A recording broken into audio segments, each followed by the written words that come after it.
Vous savez, récemment Elgato m'a envoyé 2 produits. En échange, ils m'ont demandé d'en faire une vidéo et du coup je me suis posé et réfléchi à une question qui est la suivante. D'après vous, comment faire un bon placement de produit? Comment faire pour que le produit soit aussi intéressant que la vidéo? Également, comment faire en sorte pour que les gens cliquent sur le lien pour acheter le produit, parce que les marques c'est ce qu'ils recherchent. Et bien justement, nous allons tenter de répondre à cette question dans cette vidéo. Également, je t'invite dans l'espace commentaire à dire comment, d'après toi, on peut faire un bon placement de produit. Et bien entendu, n'hésite pas à laisser ton plus beau like, ça fait toujours plaisir. Alors tout d'abord, je tiens à le préciser, Elgato ne me paye pas du tout pour faire cette vidéo. Ils m'ont juste envoyé 2 produits que je suis censé tester. Mais je ne me fais pas d'argent dessus. Je tiens à le préciser parce que premier point, qui sera d'ailleurs le point global de cette vidéo là, la transparence ou l'honnêteté si vous préférez. Un temps logique, vous n'avez pas proposé un produit sans le connaître. C'est complètement ridicule, ça ne sert à rien. Ou même encore un produit tout pété, ça se voit à des kilomètres. Et on remarque pas mal de youtubeurs le font. C'est pourquoi d'ailleurs ils se font bâcher directement en vidéo. Ensuite ils décident de supprimer leur chaîne et finissent toujours par se suicider. Triste vie. Mais commençons tout d'abord par le début, l'intro. Alors oui, beaucoup ne le savent pas, mais si dès l'intro ton personnage est comme ça... Bonjour les amis, c'est Gibbs, j'espère que vous allez bien. Aujourd'hui, je vais vous présenter 2 produits envoyés directement par Elgato. Et bien le viewer, ça va déjà lui casser les couilles, il va avoir envie de se barrer. C'est pourquoi, oui je l'avoue, j'aime bien David Lafarge pour ses intros. Vous savez, pour ses intros comme ça là. Hey, salut à tous les amis, ici Sir Gibbsy, j'espère que vous allez bien. En tout cas, bon écoutez, ça va super. Aujourd'hui, on se retrouve avec Mr. Gizbit. Coucou. Et bah moi, c'est ma petite pépite. Un peu comme les intros de Code for LAN. Eh ouais, mais fallait pas faire l'imbécile dans le toboggan. Maintenant qu'on a l'intro, l'unboxing. Alors la question est de savoir, est-ce que c'est une bonne chose de faire l'unboxing directement en vidéo? Parce que beaucoup le font, mais moi je trouve ça vachement bizarre. Je vous explique très rapidement pourquoi. Genre ils ouvrent le carton et ils font leur réaction en direct. Mais c'est complètement idiot, parce que si le mec l'ouvre en pleine vidéo, ça veut dire qu'il n'a pas encore eu le temps de le tester. Donc en gros, il est en train de proposer un produit en vantant les mérites sans même l'avoir testé.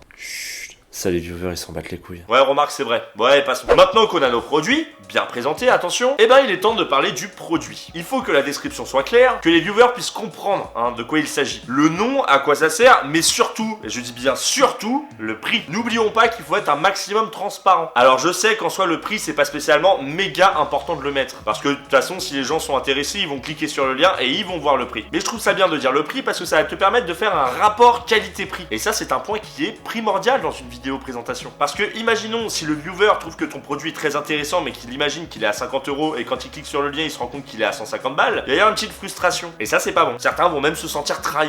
Et certains vont même t'insulter. Bon ça après il y en a plein qui t'insultent mais c'est autre chose. Mais ce que je veux dire c'est que ça peut vous éviter certains commentaires qui sont des fois assez désagréables. Bon après certains youtubeurs sont également contraints à dire que du positif sur le produit. Donc ça enlève en gros l'indépendance qu'il y a sur la marque et donc du coup on peut très clairement dire que ce sont des vendus dans ce cas-là. C'est pourquoi vous pouvez toujours plus ou moins négocier avec la marque pour pouvoir être un maximum transparent. Et de plus en plus de youtubeurs d'ailleurs sont transparents envers les produits et ça je trouve que c'est une très bonne chose. Enfin bref, passons à la présentation. Je vais tout d'abord vous parler du Stream Deck. Pour faire simple, ce petit boîtier se branche directement sur un ordinateur et via un logiciel, vous pourrez directement personnaliser les 15 boutons que vous avez dessus. Que ce soit des changements de scène sur OBS, que ce soit l'ajout de médias, bref, vous pouvez en faire ce que vous voulez. Bien entendu, c'est surtout très utile si vous faites des lives sur Twitch ou encore YouTube. Et ce boîtier vous coûtera 150 €. Ensuite, je vous présente le Camlink. Le Camlink se présente sous forme de clé USB qui se plug directement sur votre ordinateur pour ensuite brancher en HDMI votre caméra. Cela vous évitera d'utiliser une carte SD et ça vous permettra également de streamer au maximum en 1080 60 fps. Et le prix de ce gadget vous coûtera 130 €. Maintenant que le viewer est satisfait par ta manière de présenter le produit et qu'il est prêt à l'acheter, il ne faut surtout pas oublier une chose, les points forts et surtout, et je dis bien surtout,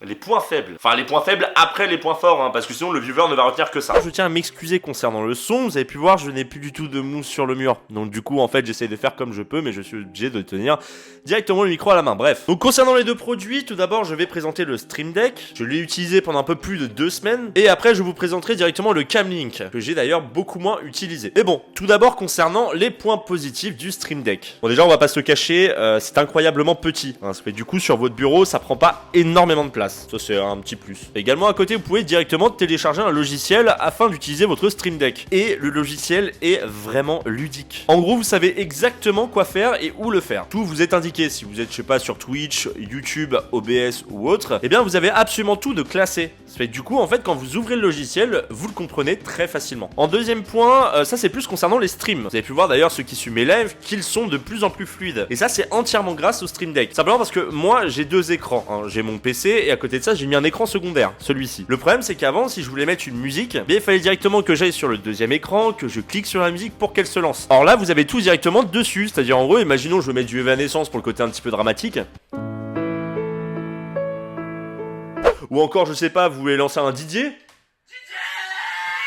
Eh ben c'est super simple à faire. Vous avez juste à cliquer sur un bouton, vous mettez la musique et elle est directement sur votre Stream Deck. Et moi, pour ceux qui ne savent pas, je suis vraiment une grosse merde concernant les logiciels ou autres, je suis quelqu'un qui est pas vraiment patient. Et ben justement, concernant le Stream Deck, je vous avoue, même si ça reste un gadget, eh bien il est vraiment utile. Alors également un autre point fort, il est disponible pour YouTube, Twitch, OBS, mais également utile IRL. Je m'explique. Simplement, moi je suis quelqu'un qui utilise beaucoup Deezer ou encore Spotify. Et bien là, vous avez directement des boutons play, chanson suivante ou chanson précédente. Alors là, pour le coup, bien entendu, ceux qui ne font pas des lives, ça va pas vous servir à grand chose. Mais c'est un petit plus qui fait quand même plaisir. Et si j'ai un point faible à donner concernant le Stream Deck, ce serait du coup le prix. Parce que le prix coûte quand même 150 €. Alors certes, c'est 150 €, mais à côté de ça, c'est surtout si vous faites des lives, vous allez vite voir que si vous avez un Stream Deck, votre live va être bien plus fluide. Alors du coup, c'est vraiment un produit que je vous conseille. En étant complètement d'ailleurs transparent. Ensuite, passons au second produit. La question qu'on peut se poser, c'est qu'est-ce que c'est que ce truc? Et c'est vrai que quand Elgato me l'a envoyé, au début, je ne savais pas ce que c'était. Et après, je me suis rendu compte quand même de son utilité. C'est pourquoi on va d'abord parler des points forts. Tout d'abord,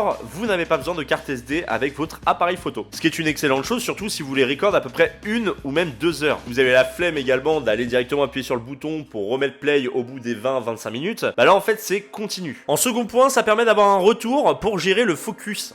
Là par exemple, moi pour être franc, je suis avec un 35 mm, je suis assez loin. Et du coup c'est vrai que c'est vachement utile d'avoir un retour à droite pour pouvoir voir si on est flou ou pas. Le nombre de fois où ça nous arrive, ce fameux moment où tu te rends compte que t'as fait, je ne sais pas moi, 40 minutes de tournage, mais tu es flou, parce que tu es une merde. Et là au moins tu n'auras aucun problème. Et là on arrive directement au point négatif. Et oui, vous l'avez directement senti, je suis un peu moins content d'avoir ce produit que d'avoir le Stream Deck. Alors déjà, pour ceux qui ne savent pas, ce produit coûte 130 €. Et je vais être franc, 130 € pour ce genre de gadget, moi personnellement je ne trouve pas ça utile. Je me dois d'être complètement transparent avec vous parce que je vais pas vous pousser à acheter un produit qui finalement ne reste vraiment qu'un gadget de A à Z. Parce qu'à côté, si on voit les points négatifs, tout d'abord, vous avez quand même besoin de la batterie. Du coup forcément, ce qui est bien avec ce genre de gadget, c'est que vous pouvez faire des lives avec votre caméra. Mais la batterie, elle, tient pas tout le temps quoi. Donc du coup, vous êtes obligé d'acheter une de double batterie pour être sûr et certain que votre live de 2 heures puisse se passer sans problème. À côté de ça, le logiciel. Je vais être franc avec vous, moi ça fait très longtemps que j'utilise le Game Capture. Game Capture, certains connaissent par rapport au Elgato qui existait à l'époque pour pouvoir capturer directement les jeux vidéo sur console. Et bien du coup, vous utilisez le même logiciel. Mais déjà, il est bien plus difficile que le Stream Deck. Et en plus, avec la caméra, ça a été encore plus difficile. Alors, ça fait pas très longtemps aussi que je l'ai utilisé, donc forcément il est difficile de voir absolument tous les points. Mais même après, concernant la conversion pour pouvoir le mettre sur son ordinateur, comme c'est pas une carte SD, c'est directement via le logiciel. Et il m'a fallu véridique plus d'1 heure pour télécharger 46 minutes de vidéo. Et quand t'es habitué aux cartes SD où c'est de plus en plus rapide, eh bien tu vas pas être extrêmement patient. À côté de ça, il parle également de 1080p 60 fps. Je n'ai pas réussi à le mettre avec ma caméra. Faut dire aussi, elle n'est pas du tout adaptée en 1080-60, donc peut-être que c'est pour ça. Mais je vous invite, vous qui l'avez déjà testé, à me dire directement en commentaire ce que vous en avez pensé, les points forts également à côté. Parce que tout n'est pas acheté dans ce produit. Il y a beaucoup de choses qui sont très intéressantes. D'ailleurs, il y a pas mal de youtubeurs qui font des lives avec leur caméra et donc du coup vous avez un très joli focus. Et je trouve que ça apporte quelque chose en plus. Mais moi personnellement, ma caméra n'est pas assez puissante pour l'utiliser. Surtout que moi à côté de ça, j'ai une Logitech qui fait du 1080-60 fps. C'est vrai que c'est plus un gadget pour moi qu'autre chose. Mais par contre, je pense que si la conversion pouvait durer un peu moins de temps, je l'utiliserais beaucoup plus. Parce que du coup maintenant, moi je suis full SD comme ici et je sais très bien que ça va être bien plus rapide. Bref, je vous laisse directement avec le Guidi qui est dans le salon et je vous dis à la prochaine.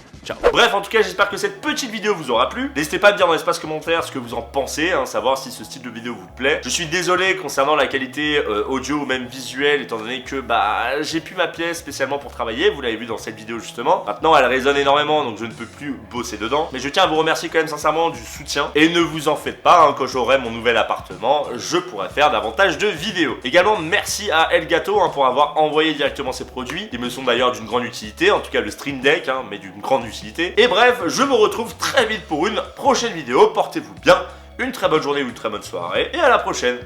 Ciao les amis.